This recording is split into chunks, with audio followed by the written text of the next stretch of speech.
dismiss history at our peril. Liberty Nation Radio with Mark Angelides. And you're back on Liberty Nation Radio, heard coast to coast on the Radio America Network. I remain your host, Mark Angelides, and we continue our long-form conversation with Liberty Nation's senior political analyst and longtime host of this here radio show, Mr. Tim Donner, and Liberty Nation's national security correspondent, the fount of all knowledge when it comes to warfare, Pentagon, and anything pretty much to do with geopolitical affairs, Mr. Dave Patterson. Thanks for sticking around, guys. Now, earlier in the show, we were talking, first of all, we were talking about the Trump-Gaza peace deal, the beginnings of that, the press conference. And then we discussed essentially what would be a miniaturized Marshall Plan for Gaza going forward.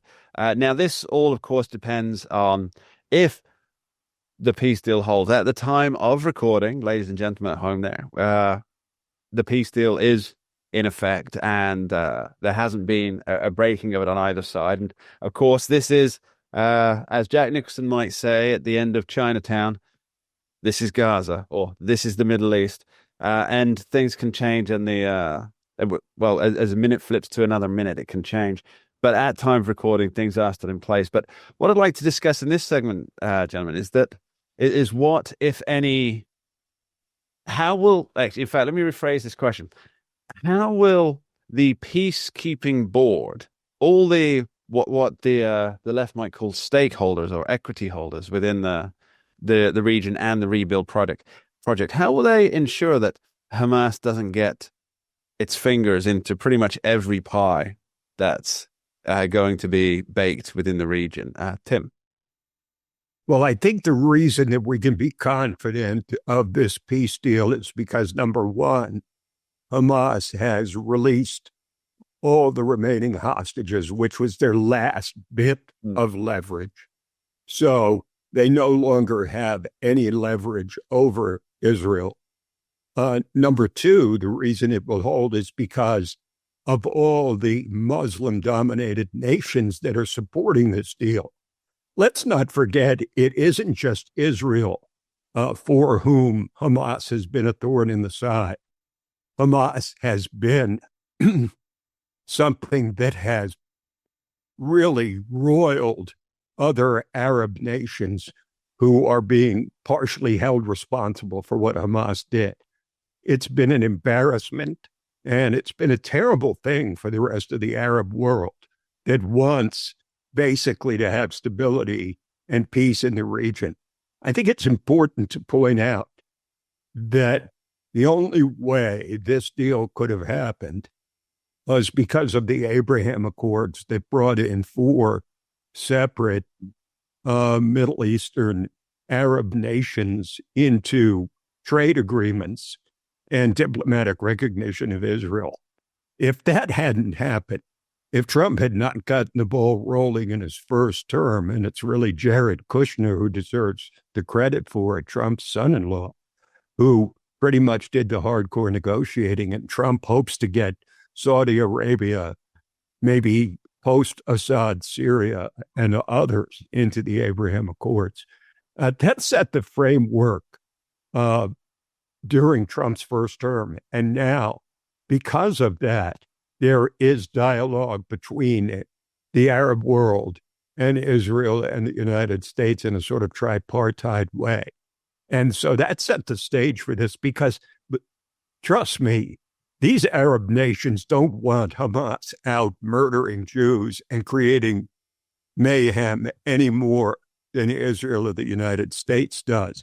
And the fact that so many of them are signatories to this deal pretty much assures that Hamas can be kept under wraps. I would expect that they will go the way of Hezbollah, which is that they will continue to exist, but their capacity to destroy has been all but eliminated. I think too, Mark, that, you have to step back and see in the Middle East how kind of all of the stars have kind of aligned. First of all, Israel basically takes out Hezbollah as an operating enterprise as a thorn in their side to the north. Syria it goes away effectively as the rebels take over. Now, Sorry, Dad, I should point out we don't yet know what that particular caterpillar is going to become later on down the road. But yes, I tell you, like for now, yeah, absolutely. As far as Yeah. a military threat to their north, it's gone away. Syria has the potential to be a good neighbor. Hamas has no longer has their the keeper of their money and arms in Iran. It was very important that the United States and Israel slapped Iran very, very hard. And so it's not likely that Iran is going to be as great a threat to not only Israel, but to their neighbors as they have been in the past. And now you have Hamas being basically disassembled. And so you have and you have President Trump, who is a force to be reckoned with. And it has all happened. And so the consequence of these various environmental happenings is that Hamas no longer has any support in terms of its neighbors and the money is gone. So they're going to have a very difficult time reconstituting anything that looks like the threat that it once was. Yeah, I think once the purse strings were cut, and once, as you point out, Iran, I think that was absolutely key, wasn't it? Because Iran could saber rattle, Iran could raise the heckles of all of its neighbors, including the U.S. Obviously, not that it's a neighbor to the U.S., but it could raise the threat warning just with a wild statement. But now there was almost no response really to Donald Trump's plan to take out the nuclear facilities, because they realized that they couldn't enact a response without getting, I'm not going to use the language, but ending up in a bad situation. So with that, I wonder if many of the terror networks, because Iran's was at least one of the main sponsors of terrorism around the world, I wonder if other terror networks will be weakened because of what's happened to Iran. Tim? Well, I think they will in terms of Iran's support for them, obviously. And Iran was really, really reduced in its capability to do anything during the 12-day war. And they took out all their intermediate ballistic missiles. They took out their air defense, and one strike was on one of their oil facilities. I think that was just as a reminder that they could take them all out and without too much of a problem. But the thing of it is that all of these things have combined to make what I believe will be a more lasting peace than there has been in the past, because in the past it's always been Israel v. Israel v. the PLA. Israel. Today you have the pretty much the Western world in favor of this, as well as most of the Arab nations. So this has the potential of being a lasting peace, as lasting as anything lasts. Of course. I'm reminded of I won't say it now, but the poem Ozymandias by Shelley, and about how the futility of thinking that things last for indefinitely. Tim, do you think this has legs? Well, I think it. I hate to be overly optimistic, but if you look at the structure of it, as Dave has pointed out, it's not just Israel and Hamas, or Israel and one or two Arab nations that are break away from the pack.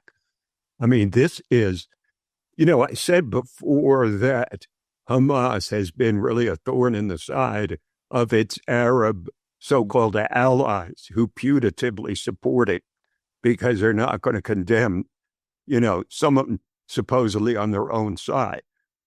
But Iran was every bit as much a thorn in the side of so many Arab nations, Western-aligned Arab nations, most prominent among them Saudi Arabia, who saw Iran as being nothing more than a destabilizer in the region. And don't kid yourself, most of these Arab countries were jumping for joy when Trump sent his bunker busters into Iran to obliterate the Ayatollah's nuclear capabilities, which, depending on how you who you believe, it's either years or decades before they can rebuild that. And I think it's highly unlikely that they can build it to what it was before. But this is something that's causing jubilation, perhaps privately, or what the Iran strike was causing jubilation privately among other Middle Eastern nations that actually want to live in peace and prosperity. Very much so. I think that there's something else that is interesting about this, and that is who is missing from all of this. China. Well, China is not part of this at all, and there was a time when you saw China trying to make its inroads into the Middle East and be sort of the interlocutor for peace. They are nowhere to be seen. And Russia has lost significant influence in Syria. So, the upside to all of this is that China has, by its absence, lost purchase in the Middle East as well as has Russia.